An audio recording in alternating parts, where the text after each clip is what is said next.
The Dirty Bunch Jeep Club is back on the trail. So come ride with us. On this trip, we had 5 Jeeps. Johnny and Deli driving Scar, Katrina and Caden driving Nightmare, Paul and Paige driving Malagos, Tiffany and David driving Valkyrie, and introducing... Hi, I'm Trent. Hi, I'm Stacy. This is our first ride with the Dirty Bunch Jeep Club, and we had a great time, and we'll definitely be back. Definitely. This is our second trip out enjoying the Florida Adventure Trail. During our first trip, we started on the very west end of the Adventure Trail and we made it all the way to here in Bristol. This is where we stopped last time, at this gas station. It's a marathon here in Bristol. This time we're going to be heading south. So we'll be heading out this road behind me and going down into the Apalachicola National Forest and eventually to the Tate's Hill Wildlife Management Area. This is part 4 of our Florida Adventure Trail series. You can find links for our previous videos in the description below. This is Car Bridge. If you're traveling from the west and headed east like we are, then this is the first time that the Florida Adventure Trail crosses New River. From this point, New River and the Florida Adventure Trail will travel together for more than 50 miles as they go south and east to the seaside village of Carabelle. Now from Carabelle to here, it's a little over 50 miles, and looking at the map, I counted more than 19 named campsites. There's something about these waters that make people want to camp out next to them, sleep next to them, wake up next to them, and that's exactly what we're hoping to do tonight. From this point south, back this direction, about 6.5 miles, you'll find an icon on your map for a camera. It's the abandoned bridge that you've seen on so many videos. That's where we're going now in hopes that that can be our campsite for tonight.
So today the Dirty Bunch Jeep Club is headed south from where we camped last night at the old abandoned bridge to Carabelle, and we're gonna go check out the lighthouse.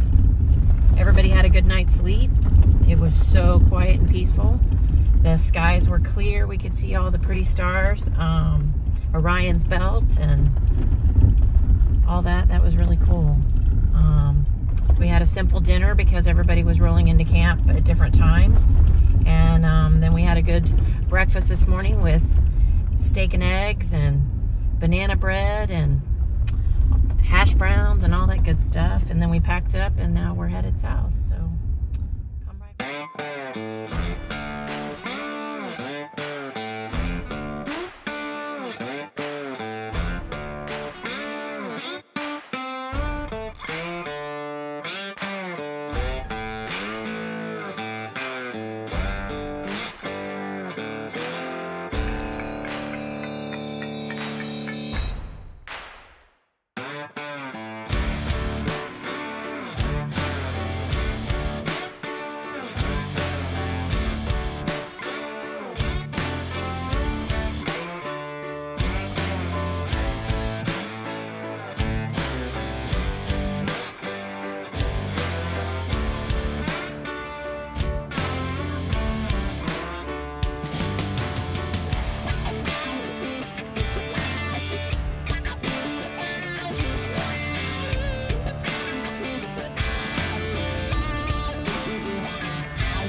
In our last video, Pete had a major scare, and as an update, he's doing fine but has had additional challenges and is not with us on this trip.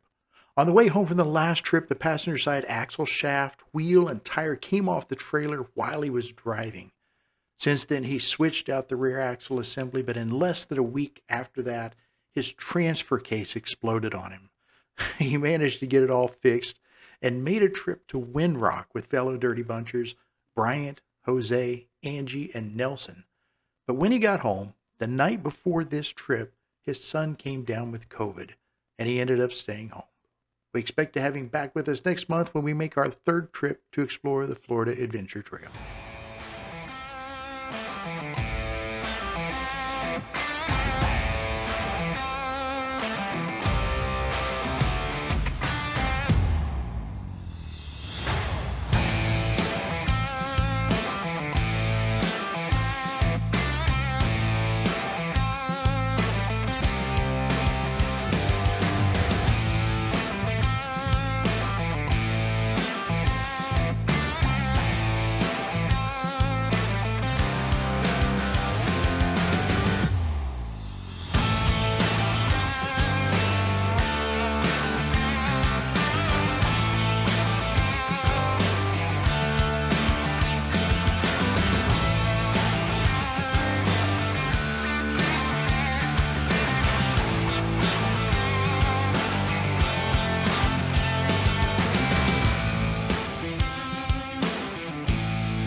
Whoa.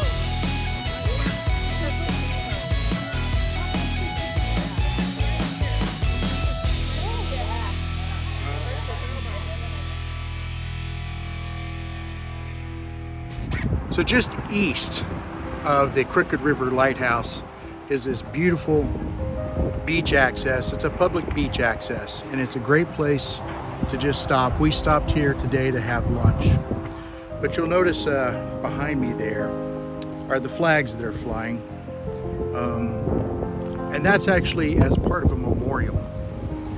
During World War II, the 4th Army Division trained here before they went to Europe for D-Day. Here, and there's islands that you can see a little bit behind me, is where they practice their beach landings, their amphibious landings that would capture the minds and the hearts of people for the next, well, it's been 80 years. It's been something that we all think about even still today. But this is where the 4th Army Infantry Division trained, here on this beach. Today, almost 80 years later, on a chilly January day, thankful to the men that made those sacrifices there. It's a great place for the Dirty Bunch Jeep Club to stop, enjoy some lunch, spend a little time off the trail, and think about the sacrifices that people have made so that we have the freedoms, the liberties, the abilities to do things just like this.